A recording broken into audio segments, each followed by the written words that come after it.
உங்கள் தங்கம் வெள்ளி வைர நகைகளை விற்று பணம் பெற நம்பிக்கையான நிறுவனம் மேக்ஸ் கோல்ட். கால் 04454545545. தங்கம்னா காசு, அது விற்கணும்னா மேக்ஸ். தவக விஜய் தொடர்ச்சியாக அரசியல் எதிரி திமுக, கொள்கை எதிரி பாஜக அப்படின்னு தொடர்ச்சியா சிஎம் சார் அப்படின்னு குரல் கொடுத்துக்கிட்டு இருந்தாலும் டிஎம்கே அந்த அளவுக்கு விமர்சனம் பண்ணலப்பா. தவகாவையும் விஜயும் ஏடிஎம்கே அதிமுகவினுடைய முன்னாள் அமைச்சர்கள், நிர்வாகிகள், தொண்டர்கள் எல்லாம் கிளம்பி கடுமையாக என்ன கோபமாக அந்த கோபத்தை பூரா இறக்கி தள்ளுறாங்க. ஒவ்வொரு முன்னாள் முதல்வர்கள் பூரா, ஒவ்வொரு முன்னாள் அமைச்சர்கள் முழுக்க அப்படி விமர்சனம் பண்ண ஆரம்பிச்சிருக்காங்க, விமர்சனம் பண்ணிக்கிட்டு இருக்காங்க. முன்னாள் அமைச்சர் திண்டுக்கல் சீனிவாசன் அவர் சொல்கிறார், எங்களை ஊழல் கட்சி அப்படின்னு சொல்கிறீங்களே, ஊழல் கட்சியா நாங்கள்?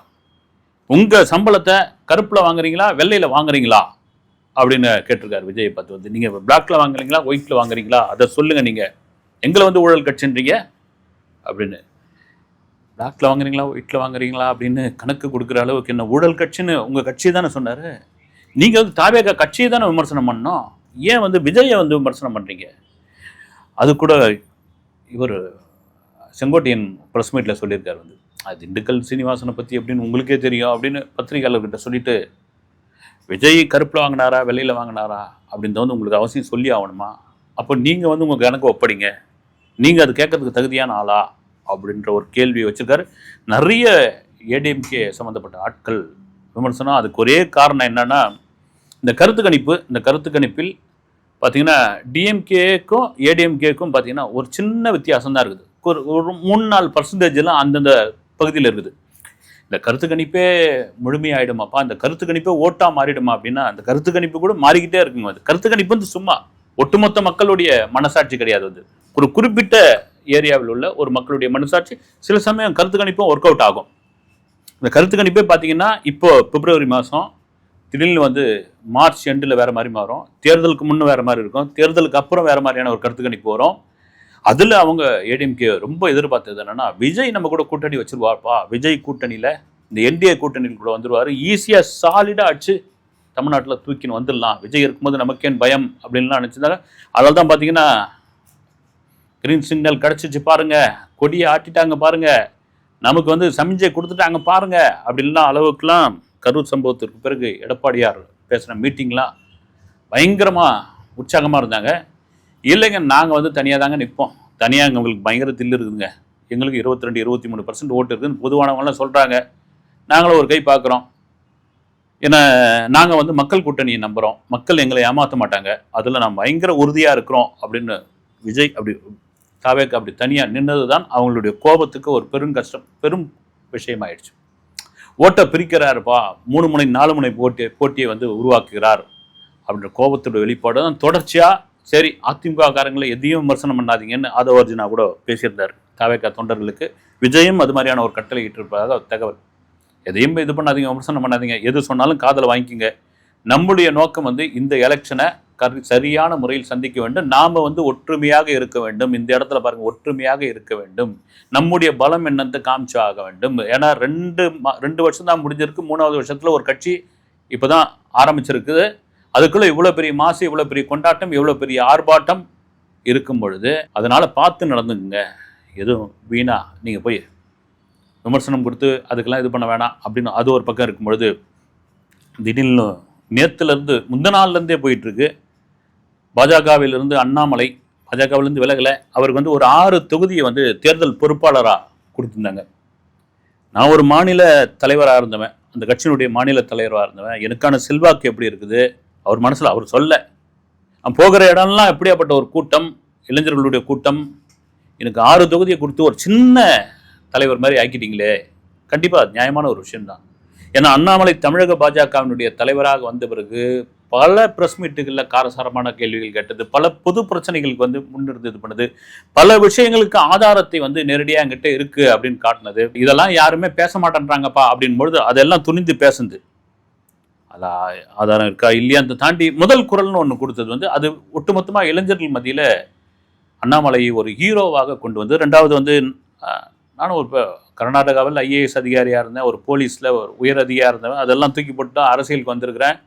அரசியல் நானும் நல்லது பண்ணதுக்காக தான் வந்திருக்கேன் அப்படின்றது வந்து அவருக்கான செல்வாக்கு இதுவாச்சு. அப்புறம் அந்த தலைவர் பதவியில் வந்து அவர் எடுத்தாங்க, அவரை டம்மி பண்ணாங்கன்ற மாதிரியான ஒரு விஷயங்கள்லாம் போயிருந்தது.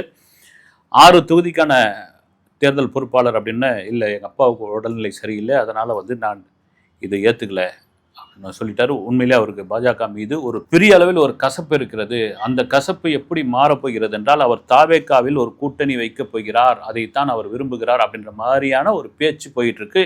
என்ன வேணாலும் நடக்குங்க அரசியலில் இன்னைக்கு நீங்க நினைக்கிறத நாளைக்கு வேற விதமா நினைக்க, நாளைக்கு நினைக்கிறத நாளைக்கு வேற விதமா மாறும். சரி, அண்ணாமலை வராரு அப்படின்னா விஜய் ஏத்துப்பாரா, தாவேகாவினர் ஏத்துப்பாங்களா? விஜயோடைய தாவேகாவினர் கொள்கை என்ன, அவருடைய கோட்பாடு என்ன, அவர்கள் வச்சிருக்கிற இது என்னன்னா, நாங்க யாருக்கிட்டும் கூட்டணி போகல, எங்க கிட்ட வரவங்க விருப்பப்படுறவங்க முதல்வர் வேட்பாளர் எங்க தலைவர் தான், எங்க கொள்கை கோட்பாடுக்கு உடன்பட்டா வாங்க, தாராளமா வரலாம், எங்களுடைய பனையூர் அலுவலகம் கதவை திறந்து வச்சிருக்கு அப்படின்னு.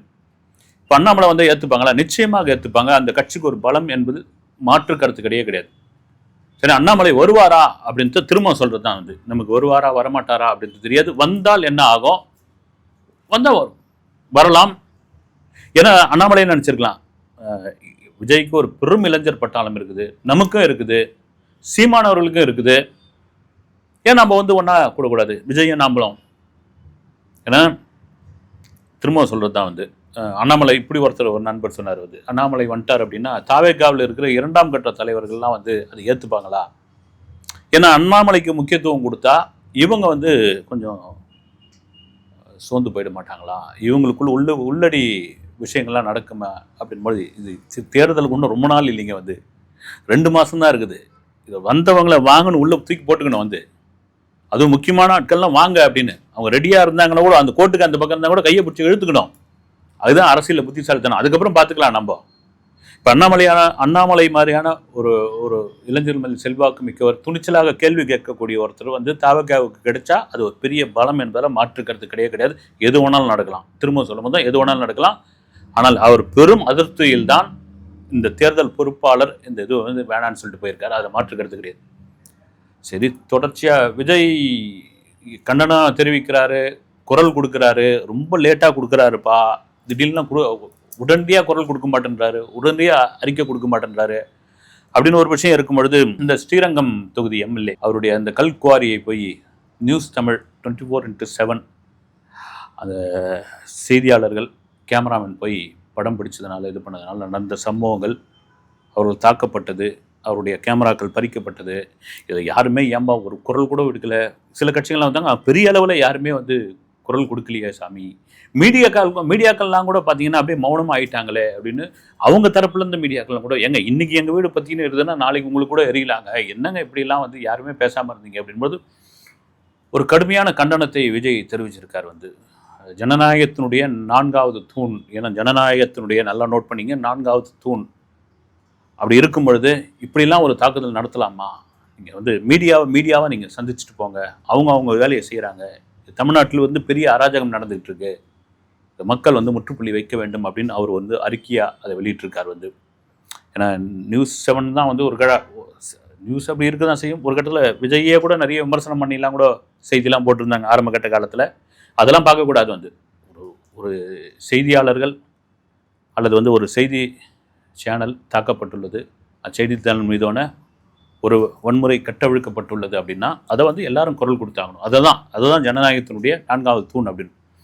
இந்த பக்கம் இந்த கூட்டணின்ற ஒரு விஷயம் இருக்குல்ல, திமுக காங்கிரஸ், அந்த கூட்டணி இன்னும் முடிவே ஆகலப்பா. காங்கிரஸில் பெரும்பான்மையானவர்கள் வந்து நாம் ஏன் தாவேகா கூட போகக்கூடாது, நம்ம வந்து இதோட இந்த எலெக்ஷனோடு இல்லை, அடுத்த கட்ட வளர்ச்சின்னு ஒன்று இருக்குது. உள்ளாட்சி தேர்தல் வரப்போகுது, நாடாளுமன்ற தேர்தல் வரப்போகுது, அடுத்த எலெக்ஷன் சட்டமன்ற தேர்தல் அடுத்து வரப்போகிற, இப்படி நம்ம கட்சியை வளர்த்துக்கிட்டு போகணும். நம்ம கொடுக்குற சீட்லாம் வாங்கின்னு நம்ம உட்காந்துக்கிட்டு இருக்கோம். நம்முடைய சிறுபான்மையினர் ஓட்டு எல்லாம் வந்து அவங்களுக்கு போய் சேருது. நம்முடைய மாசையும் காமிச்சாகணுமே, நம்முடைய தனித்துவத்தையும் காமிச்சாகணுமே. நாம் எப்படி ஒருத்தரையே சார்ந்து இருக்கிறது, ஆனால் தாவேகாக்குள்ளே போகலாம், ராகுல் காந்தி அதை தான் விரும்புகிறார் அப்படின்ற மாதிரியான ஒரு விஷயம் போயிட்டு இருக்குது. இந்த பிரவீன் சக்கரவர்த்தி அவர் ஏறக்குறைய ஒரு காங்கிரஸா தாவேகாவேன்னு தெரியல, அவரே வந்து ஒரு பதிவு போட்டிருக்காரு, வீட்டுக்கு ஒரு விஜய் ரசிகர்கள் இருக்காங்க, ரசிகர்கள் சொல்ற வீட்டுக்கு ஒரு விஜய் ஓட்டு இருக்குதுன்ட்டார் அவர் வந்து ரேடியா. நாளுக்கு நாள் விஜயோடைய செல்வாக்கு அதிகரிச்சுட்டே இருக்குது, நாளுக்கு நாள் தாவேகாவுடைய செல்வாக்கு இன்னும் கூடிக்கிட்டே இருக்குது ஆனால் நீங்கள் அசால்ட்டாலாம் தாவேக்கா விட்டுறாதீங்கன்னு வந்து ஆரம்பத்துலேருந்தே பல பேருக்கு இது டவுட்டாக இருக்குது. இவர் காங்கிரஸை சேர்ந்தவரா அல்லது வந்து தாவேக்காவை சேர்ந்தவரா?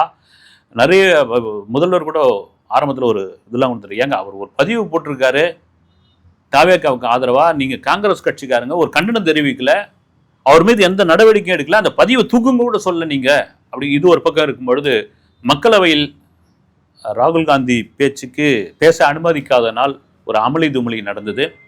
அதில் வந்து 8 எம்பிகள், தமிழகத்தை சேர்ந்த 8 எம்பிகளை சஸ்பெண்ட் பண்ணியிருக்காங்க. அந்த 8 எம்பிகளை யாருப்பா அப்படின்னா காங்கிரஸ் ஒரே ஒரு கம்யூனிஸ்ட் சு வெங்கடேசன் அவர்கள். அப்போ இவங்கெல்லாம் எப்பவுமே காங்கிரஸுக்கு ஆதரவாக இல்லது வந்து ராகுல் காந்திக்கு ஏதாவது எதிர்ப்பு தெரிவிக்கும் பொழுதெல்லாம் தமிழகத்தை சேர்ந்த திமுக எம்பிகள்லாம் குரல் கொடுப்பாங்களே, இப்போ அவங்களாம் குரல் கொடுக்கலையா? அவங்களாம் சஸ்பெண்ட் ஆகலையா? அப்போ என்ன விஜய் சொல்றது உண்மைதானா? திமுகவும் பிஜேபியும் வந்து ஒரு நல் உறவில் இருக்கிறார்களா, மறைமுக உறவில் இருக்கிறார்களா அப்படின்ற ஒரு கேள்வி இன்னொரு பக்கம் எழுப்பப்பட்டுள்ளது. இந்த எலெக்ஷன் வர வர வர வர இதெல்லாம் கேள்வியாக மாறிக்கிட்டே இருக்கும், அதை மாற்றுக்கிறது கிடையாது. சரி, ஓகேங்க, விஜய் எல்லாம் பேசுகிறாரு, ரைட்டு, வீடியோ விடுறாரு, அறிக்கை விடுறாரு, எல்லாம் பண்ணுறாரு, மக்களை சந்திக்கிற பயணத்தை தொடர்ந்து பண்ணிக்கிட்டு வந்தார். அதுக்கப்புறம் அதுக்கு ஒரு முட்டுக்கட்டை போட்டாங்க. முட்டுக்கட்டை போட்டு இன்றைக்கும் வந்து கரூரில் சம்பவத்திற்கு 41 பேருக்கு நீ தாம்பா காரணம், அந்த கூச்ச நாச்சமே இல்லையே, அந்த குற்ற உணர்வே இல்லையே, நீங்கள் பாட்டுன்னு வந்து காரில் போய்கிட்டு இருக்கீங்க, நீங்கள் பாட்டுன்னு வந்து ஃப்ளைட்டில் போய்கிட்டு இருக்கீங்களே அப்படின்னா அதுக்காக குற்ற உணர்வோடு உட்காந்துட்டு இருக்குமா? முழுக்க முழுக்க விஜய் தான் காரணமா? சிபிஐ விசாரணை இருக்குது, சிபிஐ விசாரணையுடைய அறிக்கையை வந்து உச்சநீதிமன்றத்தில் தாக்கல் செய்ய போகிறார், லைட்டு. ஆனால் தொடர்ச்சியாக விமர்சனம் விஜய் மீது இந்த விமர்சனம் இருக்குது. அதுக்கப்புறம் எங்கேயும் விஜய் வந்து தன்னுடைய அந்த ஃபோர்ஸான ஒரு மக்கள் சந்திப்பு, ஒரு பிரச்சார பயணத்தை தொடங்கலை. அப்படின்போது நாம் கூட பேசியிருந்தோம், தருமபுரியில் அவருடைய பிரச்சார பயணம் மறுபடியும் தொடங்க போகிறதுன்னு. இல்லை, அது இல்லைங்க, சேலத்தில் நேற்று போய் அனுமதி கேட்டிருக்காங்க காவல்துறையில் போய் வந்து. பிப்ரவரி 13ஆம் தேதி, வருகிற 13ஆம் தேதி சேலத்தில் பிரம்மாண்டமான ஒரு பிரச்சார பயணம் அல்லது பிரச்சார கூட்டம் அல்லது மக்கள் சந்திக்கிற ஒரு நிகழ்ச்சி நடத்த போகிறாங்க. அதுக்கு அனுமதி கிடைச்சிடும்னு. அனுமதி கிடைக்கல அப்படின்னா மறுபடியும் விஜய்க்கு தான் ஃபேவராக மாறும், அனுமதி கொடுத்துருவாங்க, மறுபடியும் கடுமையான நிபந்தனைகளோடு அனுமதி இருக்கும் அப்படின்னு. அந்த பயணம் இனி தொடருமா அப்படின்னா தொடர்ந்து தான் ஆகணும். காரணம் என்னென்னா தேர்தல் வெகு தொலைவில் இல்லை, இதோ வந்துடுச்சு. இந்த வீடியோலாம் ஆரம்பத்தில் பேசும்போது தான் இன்னும் இருக்குது, 12 மாதம் இருக்குது, 8 மாதம் இருக்குதுன்னு கடைசியில் பார்த்தா 2 மாதன்ற அளவுக்கு காலம் கடகடன்னு ஓடிடுச்சு. தாவேக்காவுடைய வளர்ச்சியும் தாவேக்காவுடைய கவனம் வந்து மாறிக்கிட்டே இருக்குது.